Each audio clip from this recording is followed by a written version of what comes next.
Uganda is a beautiful country, a people made in God's image, but they are suffering.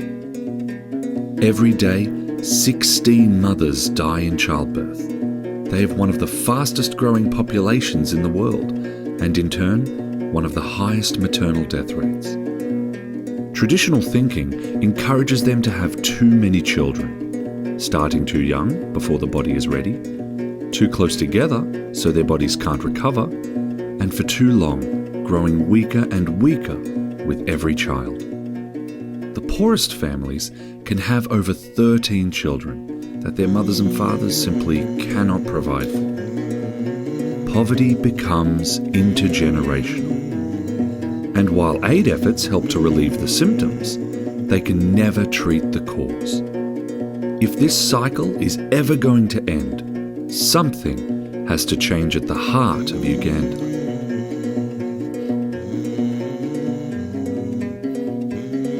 In 2009, I came to Uganda as a midwife, and what I found was needless maternal death, abandoned babies, children and teenage mothers living on the street.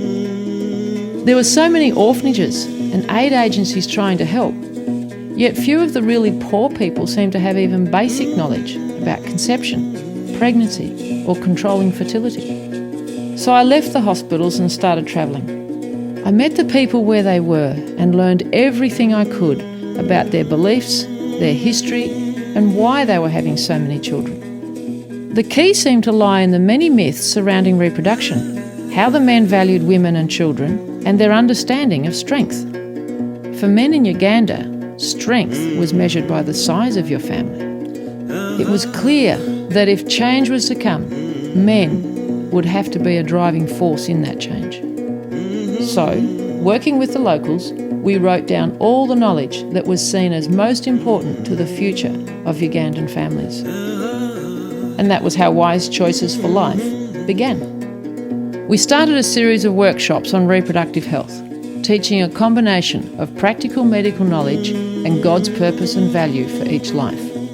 They were small at first, but we were amazed to find that everyone we talked to wanted to know more.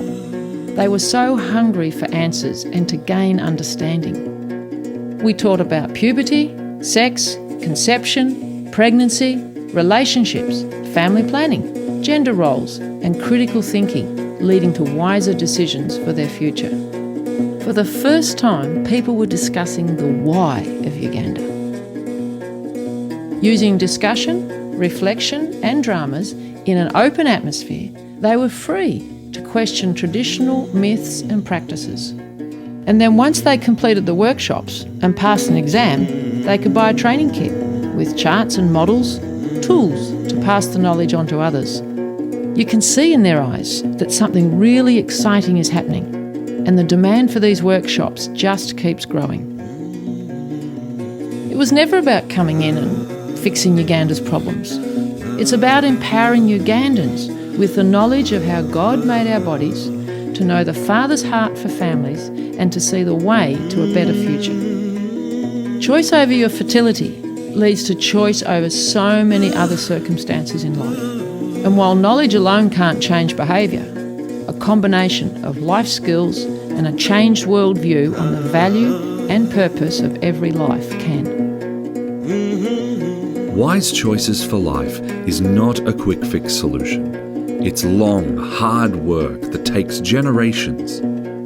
But it's working. You can see the men shifting their thinking and the women filled with a new hope as they realise they can choose the size of their family. And it's happening right now, all over Uganda. I try not to regret, but if I was in Wise Choices before, I would have had only maybe 4 children. I would have not popped many, pop like that.